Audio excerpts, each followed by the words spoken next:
Hi everybody, Matt Yakovit here, Head of Open Source Strategy at Percona. I'm here to give you an overview of how to install and use PGStat Monitor. What is PGStat Monitor? It is an extension that is available for Postgres that allows you to get more query analytics and more details about what queries are doing on your system. So I'm going to walk you through the setup and the installation, how to use it within Postgres, as well as how to use it within PMM, our Percona Monitoring and Management tool. So if you haven't checked those out before, I would encourage you to do so. So let's go ahead and take a look at what we've got going on here. So I'm on a Postgres instance here. It's running in Ubuntu, and I have Postgres up and running. So if we take a look, you can see that there is workload active on this system right now. So we can go ahead and take a look at that. And so let's see what's happening within the Postgres database itself right now. So we'll do this on the command line. Right now, PG statements is running and set up, so we can go ahead and we can look at that if we want to.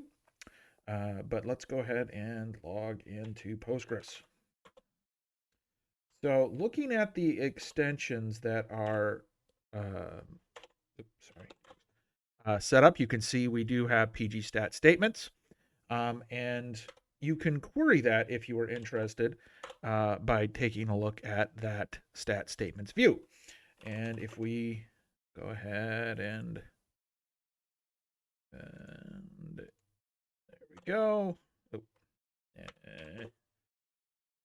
there you go. So you can see that the that there's various amounts of data in here. All of them are around the query itself. So if I select star from, well, actually, you know what? Let me make this a column format.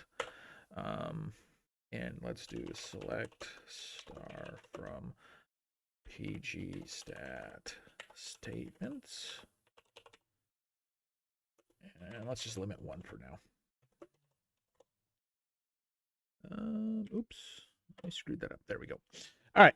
So you can see that you will get metrics on the various queries that are running. You can see that this particular reload configuration command was run 3 times with a total execution time, and these are in milliseconds, of 0.04 with a minimum execution time of 0.13. So you can kind of see the largest execution time and the smallest, and what the mean time is as well, and see how many were run. Now, if we remove that limit real quick, we can see that there is going to be a ton of stuff in here. Let me find one that's for my application. So this is an application example. So you can see that this particular query, select AI my ID, the Internet Movie Database ID, the year, the title of this movie, and then a JSON column, using this, what is really the primary key. You can see that this particular query has been executed 61,559 times. You can see that it has taken a maximum of 268 milliseconds and a minimum of 0.06 milliseconds, and it averages about half of a millisecond every time it runs.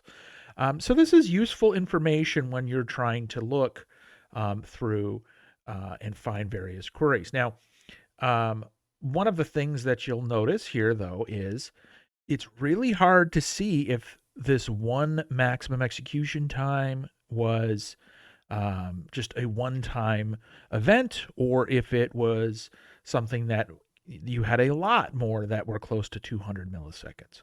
You also can't really see if this type of thing is happening now or it had happened a week ago. So there are some limitations here, but you can get some interesting information. You can see if it's hitting memory, if it's hitting, disk, or if it's impacting your wall files. Now, in PMM, we can take a look at that same kind of data. And so this is that same database that's running, and this is the PMM screen. You can see all of the different query analytics, and we found that particular query that was running. And you can get that detail here. So you can see that For this particular time frame, the last 30 minutes, you can see that there were 188 queries per second. You can see what the average time was, and kind of gauge where you are. And the thing about what PMM does is, since its agent is running, it's collecting data off of PGStat statements on a regular basis, and it's putting it in a time series database. So that enables us to choose time frames and adjust. Whereas if we went directly to PGStat statements, you would actually see it be locked to the entire bucket, the entire run of that particular view. So everything is kind of lumped in for that particular query. So you couldn't get the time frame. Whereas now, if I select, for instance, the last 5 minutes, I can get just the last 5 minutes of that particular run, which in this case, the query time was a little less. And so this enables us to understand, hey, over time, this particular time frame was a bit more problematic than others. Now, let's go back to a slightly longer view of this. And you can see here, as I go highlight this, it's a pretty consistent query. We're not seeing those massive spikes that were mentioned before. But if we go back and we look at, let's say, the last 12 hours, and we find that query, we might be able to find a spike or two, or we might not. It'll be interesting because this database has been up and running for quite some time. So you can see here, for the most part, it's a pretty consistent workload or query time. So that maximum time that we saw when we were looking directly at the shell of 268 milliseconds probably took place a day, 2 days, 3 days, sometime prior. So it's really hard to say when that actually hit and what caused that particular problem. Okay, so we've got this set up now. It is working, and we can collect data off of PGStat statements, and we can go back, we can look at what's run, and look for those problematic queries. But now what we want to do is we want to take a look at PGStat Monitor, slightly different. Okay, so what we need to do for PGStat Monitor is we first are going to need to install the extension. Now, I'm going to assume that you already have the Percona repository set up. If not, you can grab the link from our website. It'll show you how to install either on a Debian or Red Hat based instance. You can go ahead, download the repository, set them up. I have them set up. I have them working. So I am going to go ahead and search PGStat. So you can see here that we have PGStat Monitor 13. So this is the package that we want to install.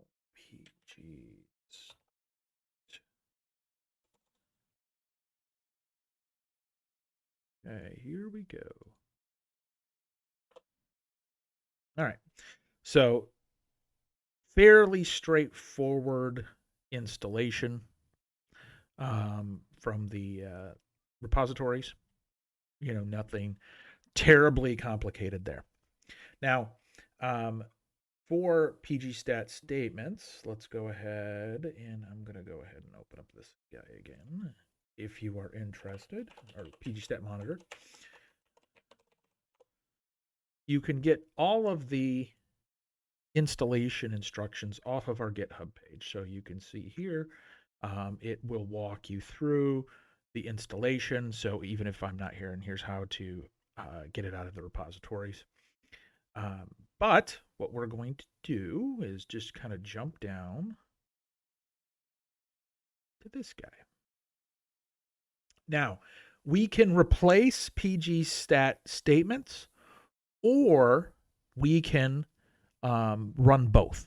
And so since we already have it running, what I'm going to do is I'm going to go ahead and I'm going to alter the system, and I'm going to run both. So let's go back to this one and oop, wrong one.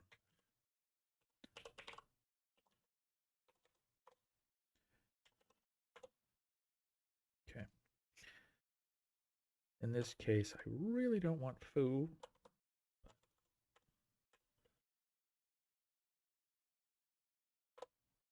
All right, so we have altered the system. The system is good to go there.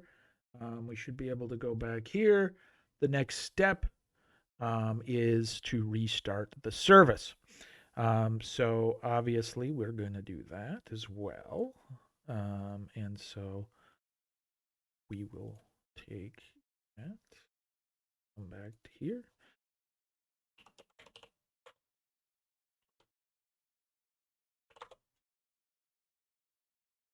And let it restart. Should just take a second. While I'm doing that, I'm going to go over to my other box and I am going to shut down the workload. We'll restart the workload as soon as the restart happens. So that should work now. Yeah, it's working. So it's now let's go ahead and go back to our Postgres user and connect. So we are connected. Now, back to our handy dandy GitHub, we're going to create the PGStat monitor extension, which will also create the view that we're using as well. So there we go. Extension is created. Now, if we run dx, we see that we do have PGStat monitor, PGStat statements, and PL PGSQL. That is great. That's exactly what we wanted. Okay, so now if we look at the views and do a DE, we can see that we have PGStat monitor and PGStat monitor settings. So looking at these, let's go ahead and take a look. You can see that now there is a lot more columns than there was in PGStat statements. There's actually 19 additional pieces of information that's collected. And we can also look specifically at the settings table as well, or the settings view. And you can see that that is just a settings thing. So let's go ahead and we'll start with the settings and take a look there. Ooh, always set your screen for the expanded display. Super easy. There we go. Okay, so we can see how much max memory that we want to use, the maximum query length that we are looking to use, the track utility, whether utility commands are tracked, all kinds of interesting things. Now, one of the things you'll see here is the concept of buckets. Okay, so one of the key features within PGStat Monitor is the data, the queries are collected in time series buckets. By default, it's set to 10 buckets of 60 seconds each. So that means that when you go look at the views, you can actually get the last 10 minutes in buckets of what has been happening. So you can look at each individual bucket and you can see has, query time increased, decreased over the last 10 minutes, or however long you set. This enables you to pull out data from the query analytics and PGStat Monitor and put it into a time series database, track it long term, do histograms, do all kinds of other fun things. Now you also see that there are histogram columns within here, or settings in here as well. So there are histograms that are collected for that particular query within that bucket. That's kind of a cool thing. So what that means is you can see, is there any sort of deviation in your bucket? So, maybe 99% of the queries took less than half of a millisecond, but 1% of the queries took 30 seconds to complete. You'll be able to see that within the histograms, which is something that is unique and very useful. You'll also see that there are some other stats, other things you can set. I'm not going to get into those, but I do want to point out this particular stat, which is the PGStat Monitor PGSM Enable Query Plan. Okay, this is a cool feature where each of those buckets we can store the explain plan for that particular query. One of the things that often you'll find happens as you start to do query tuning is the optimizer might choose different values. Maybe indexes were added, removed, maybe data got skewed. So how do you know at a point in time when a query was struggling or your system was under load, was the query plan the same as it is now? You can take a look right here. It will store that data. By default, it's turned off. It does add a little bit more overhead. So I'm going to leave it off for now just for this, but realize it's there in case that's something that you want. Yeah. All right. So that's an overview of the settings real quick. Now, if we go ahead and I'm going to start my workload, give me a second. I'm going to over to my other box and start that workload again. So it'll take a few seconds for that workload to start up, but it should be ramping up as we speak. Now, if I go back to this and we can query PGStat Monitor directly, now you'll come in here, you can see all of those additional 19 metrics that we mentioned are in here, along with this little histogram thing here. You see that? Which is kind of cool. But you will see that we also are collecting things like what client this particular query is coming from. So we have not only the buckets, but the client that it's coming from as well. And so that gives us a bit more granularity into the process. So for me, I know that I am actually going to be getting data out of the movie JSON test database. So this now is just filtering on that. Now, if you remember, if we can go back, can we go back a second? If we go back to the previous PGStat statements, you'll see the DB ID is actually an ID. So you don't get the physical name. This is a little bit easier to use if you're going to be doing any sort of query tuning or selecting off of this to be able to go to that particular database and use the real name as opposed to the internal IDs. But we can scroll through here. We can get all the different buckets and the different queries that are running. You can see that this select version is showing up several times. But what we really want to see is this guy. Okay, so this particular query is the query that we looked at before, which is the same thing. So let's, or the same query with the AI my ID. So looking up the details about a specific movie. So I'm going to just copy the query ID and let's go ahead and query ID equals. Oh. So now we are just looking at that particular query. So again, additional metrics that we wouldn't normally have. We are still getting those execution times, so all of those are pretty standard. But we can see that now we see some nice little histograms going on here on where those buckets of time are happening. So you can see that the majority are really low, and then it gets a little higher, a little higher. So I'll show you these in the PMM interface, but basically this is the lowest bucket. So this is going to be, I forget what it is. It's less than a certain number of milliseconds, and then this one is a little bit more. It's easier to see when we have a visualization. But you can see that that query now is repeated because it's a different bucket. So we have 1656 and we have 1657.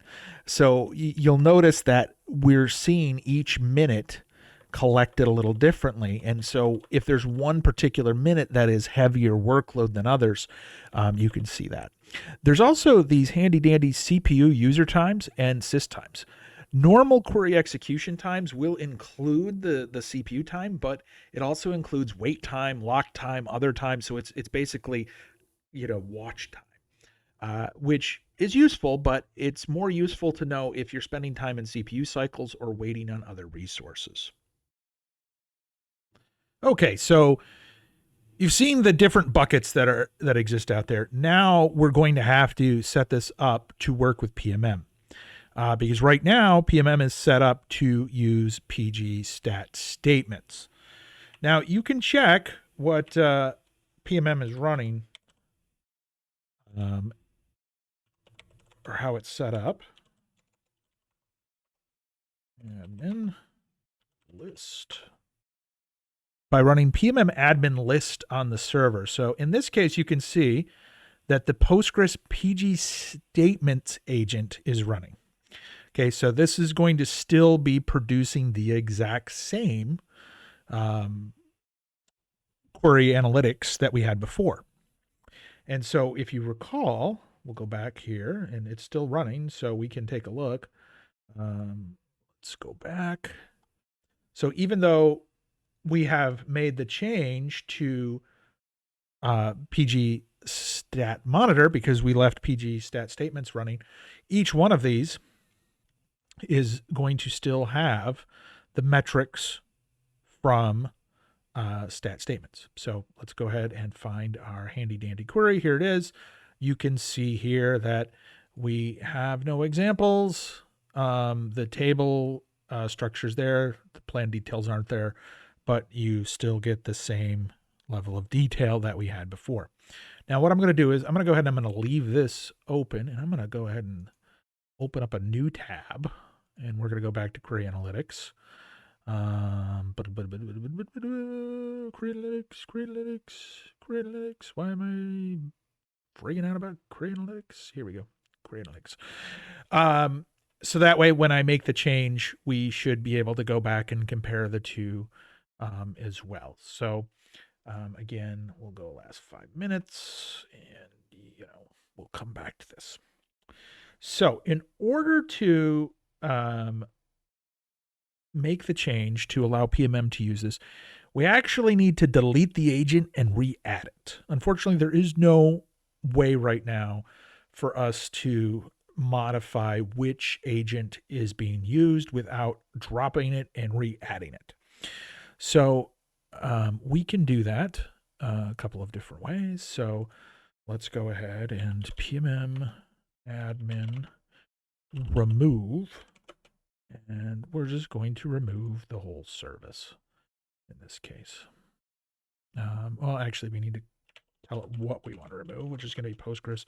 Then we can remove this guy. Okay. So this is going to remove that. So now we still have the base agent reported, but we've got the Postgres service type removed.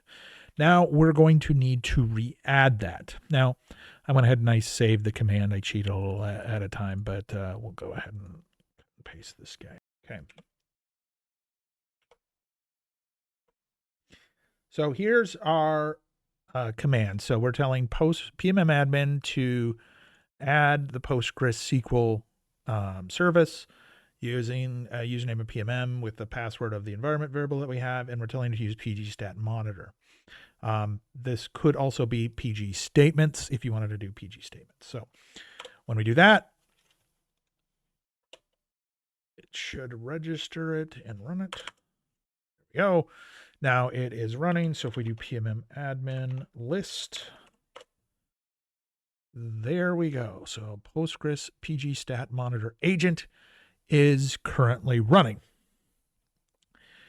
Now, if we go back to Query Analytics here and we refresh, it will take a couple of minutes for it to start picking up the data.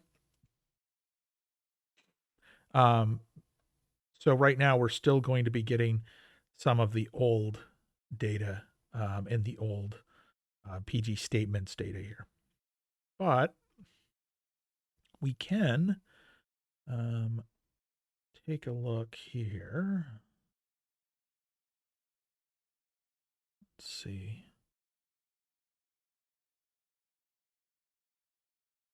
See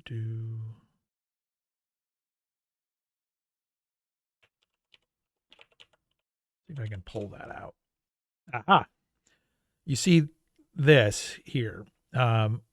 See the break? So these right here are from the PG statements. Okay, so you can see that those were running. And this is actually from the new PG stat monitor. So let's go ahead and let's take a look at the analytics that are available here. So you can see that there's actually a more detailed number of information that's available. So you can see that here there's 6. Here there's a few more. And as this fills in, you'll actually see a bit more detail. So here is that histogram that I mentioned. So you can see that this particular query over this time period, 97% of the time took between 0 milliseconds and 3 milliseconds, whereas 2.65% of the time it took between 3 and 10 milliseconds. So we have the opportunity now to get a bit deeper and see what's happening. We also get the system CPU and the user CPU time as well from that. And we'll also get a query example. Now, if we had set up saving explain plans, we could actually get the explain plan here as well. But remember, I didn't set that variable for that. But again, you'll get the tables and everything in within PMM as well. So now we have set this up to do PG stat monitor. And that is our walkthrough on how to set up and take a look at what PG stat monitor is doing.